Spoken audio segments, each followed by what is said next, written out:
Estos son los 5 minutos más interesantes. Aquí estamos en la Chata Terranova, a 3 cuadras de Avenida México, a 3 cuadras de Manuel Acuña. Está con nosotros la doctora Laura Alarcón Menchaca, que es doctora en historia. Doctora, hoy que es 21 de noviembre, se presta para hacer una reflexión sobre el movimiento armado de 1910, que se le llama la Revolución Mexicana.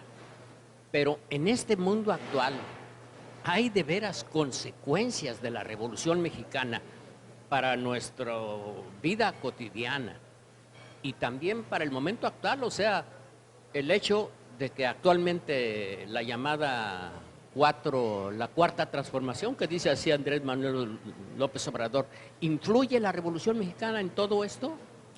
Por supuesto, yo creo que lo que marcó la pauta del siglo XX en México fue la Revolución Mexicana. La primer gran consecuencia es el fin de esa revolución, que es una idea que vale la pena hacer notar, que Carranza parecía que de facto iba a ser reconocido por el gobierno norteamericano.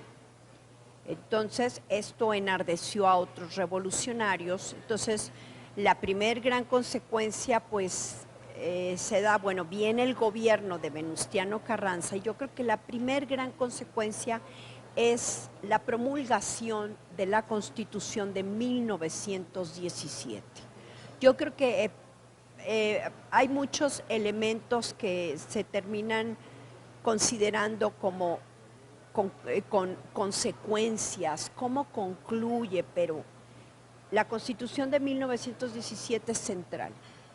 Y siempre se pregunta uno cuáles fueron los artículos más importantes, si hubo modificaciones de fondo en relación a la Constitución anterior, que fue una Constitución muy importante, la de 1857, que estuvo vigente aproximadamente como 60 años, ¿no? La pregunta es, ¿qué modificaciones centrales hubo, no? Siempre se habla como de 5 artículos centrales, que fue el tema de la educación. El artículo 3. Así es, el tema de la tierra, del subsuelo, de las aguas, el 27. También la cuestión laboral, el 123. Los artículos también referentes a lo que es como la forma de gobierno son los artículos, si mal no recuerdo, varios de los 80, 82, etcétera.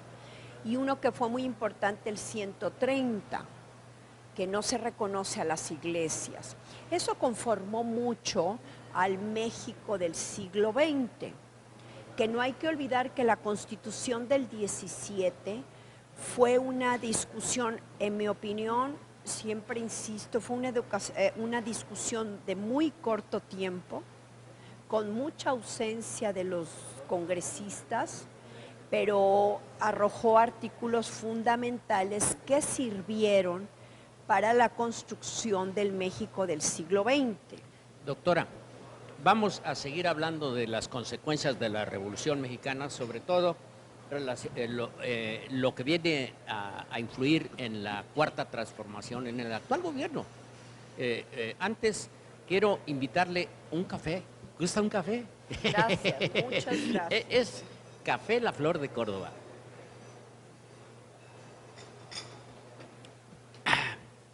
¿Puede influir ese movimiento de 1900, hace 110 años, en nuestra vida actual, en el régimen actual? Bueno, yo creo que más bien lo que se dice, la cuarta transformación, que yo ahí lo matizaría, pero no es este tema, es realmente una exaltación de la cuestión revolucionaria. Llama la atención el día de ayer, de antier, ayer me llegó un escrito sobre el INERM, que es el Instituto Nacional de Estudios, ahora le llaman de las Revoluciones Mexicanas, donde dice que después de muchos años la Revolución Mexicana se festejó como antes se festejaba. Esto tiene mucho simbolismo, porque en realidad lo que la Revolución Mexicana propició fue la creación de ese modelo del nacionalismo revolucionario.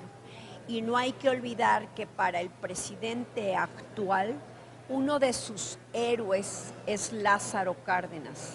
Y Lázaro Cárdenas se considera que fue el que llevó a cabo de una manera más fuerte las reformas que se plantearon en la Constitución del 1917. De corte social, laboral. Bueno, acuérdense que un punto fundamental fue la educación socialista, es decir, fue más allá de lo que había sido la educación laica, gratuita y obligatoria del artículo 3 constitucional, lo transforma en la educación socialista. Otro elemento que fue muy importante fue la cuestión, el reparto de tierras altamente productivas, también la exaltación del movimiento obrero, pero yo aquí hago una salvedad, que eso es lo que tenemos que afinar. Estos gobiernos fomentaron el movimiento obrero y campesino, sí, pero también para llevarlo a formar parte de un partido que le sirvió para ser un partido hegemónico. El PNR, que después fue el PRI. Así pero es. Aterrizando en el actual, por eso la llamada cuarta transformación. Sí, o sea, aterrizando es que él quiere, en mi opinión, en muchos aspectos quiere retornar a esos principios. ¿Se refiere a Andrés Manuel?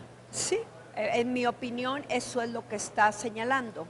Y cuando hace una fuerte crítica a los neoliberales como la causa de nuestros males, yo no estoy de acuerdo con eso, primera.